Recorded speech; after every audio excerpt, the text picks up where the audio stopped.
Olá pessoal, tudo bem? Então, sou o professor Tony e hoje nós vamos falar um pouquinho sobre corrente elétrica. Na verdade, são vídeos de revisão, né? E trazer alguns exercícios que também já foram discutidos com vocês, né? Discutidos não, mas apresentados nas atividades. Eu vou procurar discutir esses exercícios com uma forma mais detalhada, tá? Então vamos começar. Bom, inicialmente, vamos discutir o que é corrente elétrica, né? Tá? Bom, então imagine um fio elétrico, né? Esse fio elétrico ele é metálico, né? Então, um fio feito de material metálico. E vocês sabem, né, que os metais, eles são bons condutores de eletricidade.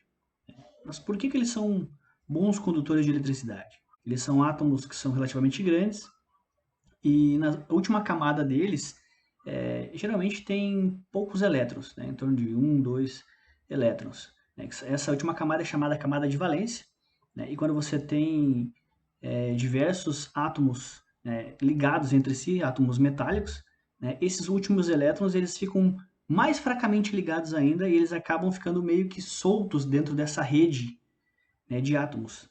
Então, o que você tem são vários átomos e esses átomos compartilham entre si elétrons que têm uma certa liberdade, que são esses elétrons que ficam na última camada, né? A camada chamada de valência, tá? Então, por isso que os metais são bons condutores de eletricidade, porque eles têm elétrons livres, vamos dizer assim. E num fio metálico, esses elétrons livres, né, eles estão em constante movimento, mas só que é um movimento desordenado. Cada elétron, né, vai se movimentar de uma maneira aleatória e você não tem uma ordem. Só que quando você coloca um campo elétrico, né, num fio de eletricidade, esse campo elétrico faz surgir uma força, né, uma força elétrica sobre cada um desses elétrons. Na verdade, essa força elétrica é sobre todas as cargas, né, inclusive as cargas positivas que estão nos núcleos. Mas mais fortemente ela vai se dar, né, nos elétrons, por quê? Porque justamente eles estão livres, né, eles conseguem sentir mais essa força de uma maneira mais intensa, né? Então o que acontece é quando eu coloco um campo elétrico, vai passar a surgir um movimento ordenado, né? Essa força elétrica ela vai meio que, vamos dizer assim, empurrar os elétrons numa direção preferencial, né? Então aquele movimento que era desorganizado, desordenado, agora passa a ter um movimento preferencial, tá? E esse movimento preferencial é o que a gente chama de corrente elétrica, tá bom? Então, ó, é um movimento ordenado, né? Neste caso aqui, de cargas negativas. No entanto, né, esse movimento ele pode se dar em outros corpos, né?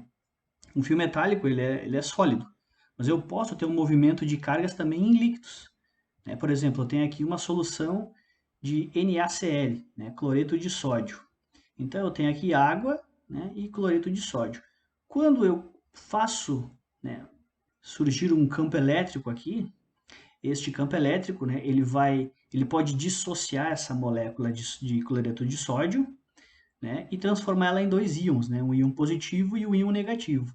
Esses íons, né, eles vão ficar também sujeitos a uma força elétrica, né, e essa força elétrica vai empurrar as cargas positivas para uma direção e as cargas negativas para outra, ou melhor, para um sentido, né, e para outro sentido. Então, observe que as cargas positivas, né, os íons positivos, chamados cátions, né, eles vão acompanhar o campo elétrico. Né? Então, aqui, ó, perceba, o campo elétrico ele está horizontal para a esquerda, e esta carga positiva aqui também vai estar, né, na horizontal e com sentido para a esquerda. Já as cargas negativas, né, os ânions, no caso aqui que é o cloro, né, elas vão assumir a mesma direção, no caso vai ser horizontal também, só que o sentido vai ser contrário ao do campo elétrico. Tá? Então, isso aqui é uma coisa que a gente já tinha visto, vocês podem até não recordar, né? Mas quando eu estabeleço um campo elétrico, cargas positivas, né, elas vão acompanhar o sentido do campo elétrico e cargas negativas, né, vão ir no sentido oposto ao campo elétrico. Isso aqui é em virtude da força que vai aparecer em cada uma das cargas e depende do sinal da carga. Né? Então aqui vai surgir uma força, né, que vai fazer com que ela tenha este movimento, e aqui vai surgir uma outra força, né, devido a essa carga ser negativa, que vai empurrá-la na direção oposta. Tá? Então isso aqui você vai acabar no fim ter um movimento de cargas positivas para um lado e cargas negativas para outro. Esse movimento também é um movimento ordenado e aqui também vai então surgir uma corrente elétrica. Só que diferente do caso anterior, né, que são os elétrons, cargas negativas, né, que estão se movendo, aqui você tem íons positivos e íons negativos também, tá? Em gases isso também acontece, tá? Então, digamos que você tem uma lâmpada de gás, lá dentro da lâmpada, né, você tem átomos neutros, né? E quando você estabelece um campo elétrico, esse campo elétrico pode ionizar esses átomos. O que é ionizar, professor? É você retira um elétron, né, desses átomos e esses átomos passam a ser íons, né, íons positivos. Então, você vai ter íons positivos e elétrons. Novamente, esses íons positivos e esses elétrons vão ficar sob influência desse campo aqui e vão tomar movimentos diferentes, né? Os íons positivos vão acompanhar o campo elétrico e os elétrons, né? Ou se tiver algum outro íon negativo aqui, também vai acompanhar sentido oposto ao campo, né? Então, como a gente já vinha trabalhando, tá? Então, resumindo, o que na verdade é essa corrente elétrica? Corrente elétrica, pessoal, é o movimento ordenado de portadores de cargas elétricas, né? Por que eu coloquei cargas elétricas? Por que a gente não coloca um movimento ordenado de elétrons? Porque não precisa ser só elétrons, né? Você pode ter movimento de íons positivos, você pode ter movimento de íons negativos, né? Como naquela solução do NaCl, e você pode ter também o movimento dos próprios elétrons. Então, desde que esse movimento seja de cargas portadoras de eletricidade, né? Cargas elétricas, você vai ter um movimento ordenado, então isso é uma corrente elétrica. Tá? Bom, então agora vamos para falar desse segundo assunto, que é sentido da corrente elétrica. Então, a corrente elétrica, como a gente viu, né, quando eu tenho um fio metálico, se eu estabeleço um campo elétrico, né, estes elétrons livres aqui do meu fio vão tomar uma direção contrária, né, eles vão se deslocar para o outro lado. Então, o que eu vou ter? Eu vou ter um movimento de partículas negativas, né? Isso aqui vai ser minha corrente, tá? Só que, na verdade, embora os elétrons eles tenham um movimento contrário ao campo elétrico, né? Se convencionou, por isso que é sentido convencional, né? Se convencionou dizer, olha, o sentido da corrente elétrica vai ser, né, o sentido do campo elétrico, tá? Então, se o teu campo elétrico ele tem esta orientação aqui, o sentido convencional da corrente elétrica vai ser o mesmo que os teus elétrons estejam se movendo para sentido diferente, né? Um sentido contrário, tá? Isso é em virtude, né, de historicamente não se conhecer muito bem quais eram as cargas, né, que se moviam, né, se era realmente cargas elétricas, não se conhecia muitas coisas, então, na verdade, por questões históricas, né, foi estabelecido isso depois, quando teve um conhecimento melhor, se manteve, tá, essa questão. Mas a ideia aqui é a seguinte, ó, tá, para não entrar muito nesses detalhes. Se eu tenho um campo elétrico, né, as minhas cargas elétricas aqui elas vão se mover. Se elas forem negativas, elas vão, né, se mover em sentido contrário ao campo. Se elas forem positivas, elas vão, né, ter o mesmo, né, o movimento do mesmo sentido e direção do campo, tá? A corrente convencional, né, o sentido convencional, que é o que a gente normalmente usa, tá? Normalmente você usa isso. Quando fala corrente elétrica, vocês pensem sempre no sentido convencional. A não ser que esteja expressamente dito, esse aqui é o sentido real, tá? Senão você sempre assume o convencional. Então, o convencional é o seguinte, pensou no campo elétrico, esse tem o sentido, então a corrente elétrica vai ter este mesmo sentido, tá? É como se fossem as cargas positivas que estivessem em movimento, na verdade, tá bom? Então, essa é a ideia. Intensidade de corrente elétrica. Então, nosso terceiro tópico e último deste vídeo, né? Então, o que é a intensidade da corrente elétrica? Novamente, vamos recorrer ao nosso fio, tá? Então, o nosso fio aqui, dentro dele, vamos imaginar uma pequena área, né? Uma superfície, né, reta, transversal. O que é isso? Imagine um fio, então, é como se você cortasse, né, de uma forma imaginária, né, o seu fio num certo ponto aqui. Então, você cortou, vai ter essa superfície. E você sabe, né, que com a corrente elétrica, esses elétrons eles vão estar em movimento, né? E conforme o tempo passa, alguns elétrons vão passar por esta área aqui que a gente está analisando.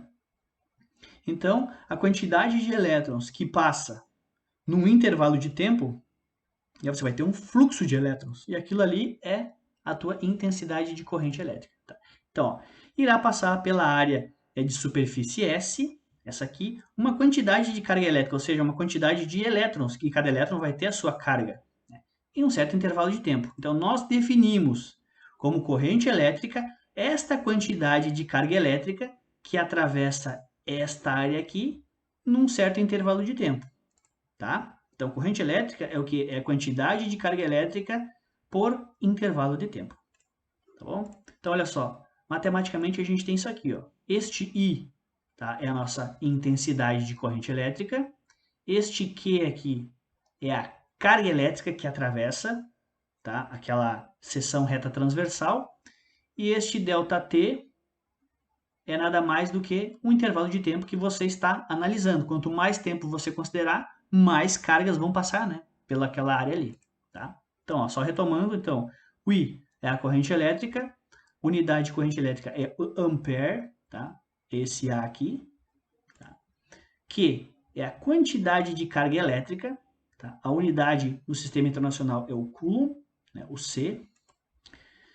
E o ΔT é o intervalo de tempo. Unidade no sistema internacional é o segundo, tá? O Szinho. Então, o que a gente tem aqui, o coulomb é dado, né, desculpa, a carga é dada em coulomb, o ΔT é dado em segundo. Então, você tem coulomb dividido por segundo. Isso é ampere. Então, toda vez que você trabalhar com ampere, você sabe que tem que trabalhar com coulomb e tem que trabalhar com segundo, tá? Pelo menos quando você utilizar esta expressão aqui, tá bom? Então, ó, muitas vezes vai ser fornecido para você não a quantidade de carga total, mas uma quantidade de elétrons, por exemplo, ou quantidade de prótons ou de íons, tá? Aí vai depender do problema. Mas eu posso obter a quantidade de carga se eu souber, por exemplo, quantos elétrons passaram por ali. Né? Porque eu sei, cada elétron tem uma carga tal. Então, se eu souber quantos elétrons tem, eu vou saber a carga total, né, que atravessou. Então, esse aqui é a ideia. Tá? Onde o N é o número de elétrons, ou o número de prótons, de íons, o que estiver passando ali com carga elétrica, né? E o E é a carga do elétron, tá? Sabendo que a carga do próton é exatamente igual, né? Só que com o sinal positivo, o elétron é sinal negativo. Como aqui a gente quer saber a quantidade total de carga, não importa o sinal aqui, tá? Pode deixar sem sinal mesmo, tá bom?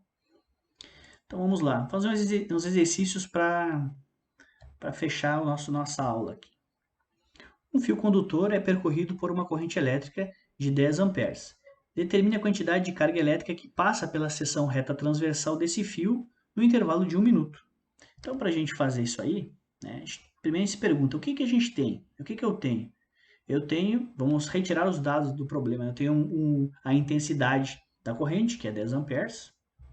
Eu tenho um ΔT, né, que foi o intervalo de tempo, foi dado em minutos, mas a gente sabe que nós temos que trabalhar em segundos, então já transformamos minuto para segundos. E o que é que foi pedido? Bom, foi pedido a quantidade de carga elétrica, né? Então nós podemos obter isso. Como? Utilizando aquela expressãozinha, aonde a intensidade da corrente vai ser a quantidade de carga dividido pelo intervalo de tempo. Tá? Como eu quero a quantidade de carga, eu tenho que isolar este Qzinho aqui. Então, eu tenho que pegar este ΔT. O que ele está fazendo aqui? Ó? Ele está dividindo, né, a quantidade de carga. Então, eu posso passar ele para o outro lado da igualdade com uma operação inversa. Ou seja, eu vou pegar este ΔT aqui e vou passar multiplicando para o lado de lá. Vai multiplicar quem?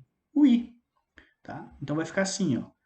O Q vai ser igual a I vezes ΔT. Aí, assim, eu já tenho, né, o que eu quero aqui, e esses dois eu tenho nos meus dados aqui. Tá? Então, é só substituir. Quantidade de carga vai ser a intensidade de corrente, que é 10, vezes 60 segundos, que é o intervalo de tempo. 10 vezes 60 dá 600 coulomb, tá? Que é a unidade de carga elétrica. Então, aqui já está finalizado. E por fim, o último exercício para nós matarmos esta videoaula. Um motor elétrico é atravessado por 2 vezes 10 na 20 elétrons em 4 segundos. Determine a intensidade de corrente elétrica que passa pelo motor. Use carga elétrica do elétron igual a 1,6 vezes 10 na menos 19 coulombs, tá? Então, vamos lá. Então, primeira coisa, o que eu tenho? Novamente, você extrai os dados do problema. Bom, eu tenho o N, né? O Nzinho lá, que é o número de elétrons. Tá? O N é o número de elétrons, então é 2 vezes 10 na 20 elétrons. Eu tenho também a carga do elétron, né, que foi fornecida, 1,6 vezes 10 na menos 19. Quer dizer que cada elétron tem esta quantidade de carga. E eu tenho intervalo de tempo, 4 segundos. O que é pedido é intensidade de corrente, é o I. Então, novamente, vamos lá para a nossa expressãozinha, né? Eu sei que eu consigo calcular o I, né, que é a quantidade de carga dividido pelo intervalo de tempo. Muito bem, só que aqui tem um detalhe, né? Eu não tenho este Q aqui, ó. Este Q, que é a quantidade de carga, eu não tenho. Então, o que eu tenho que fazer? Tenho que recorrer aos meus dados, ó. Eu sei que se eu multiplicar a quantidade de elétrons dividido pela carga de cada elétron, né, eu vou chegar à quantidade de carga, né? Quantidade de carga é justamente o número de elétrons vezes a carga que cada elétron tem. E assim é só multiplicar. Então, eu vou ficar 2 vezes 10 na 20, que multiplica 1,6 vezes 10 na menos 19. Aqui eu tenho multiplicação de potências, né? Então você pode multiplicar as mantiças, o 2 multiplicado pelo 1,6, que dá 3,2, e as potências você soma elas, né? Então você vai somar 10 na 20 com menos 19. Então 20 somado com menos 19 vai dar 1. Então vai te dar 10 na 1, que é a mesma coisa que 10. Tá? Então vai ficar 3,2 vezes 10, que é igual a 32, tá? 32 coulombs. Agora que você já tem o Q, você substitui aqui, né? Então fica 32 dividido por 4. Então 32 dividido por 4 dá 8. 8 o quê? 8 ampere. Tá? Se você quer conferir, isso aqui tem que estar em coulomb. Está em coulomb? Está em coulomb. E o 4 tem que estar em segundos. Está em segundos? Está em segundos. Então, por quê? Coulomb dividido por segundo é ampere. As unidades também são importantes, tá? Para que você não... muitas vezes é necessário transformar algumas unidades, mas aqui não foi o caso. Então, pessoal, era só isso, né? Espero que eu tenha elucidado algumas dúvidas de vocês e na próxima videoaula vamos falar um pouquinho mais sobre corrente elétrica, tá bom? Então, até a próxima.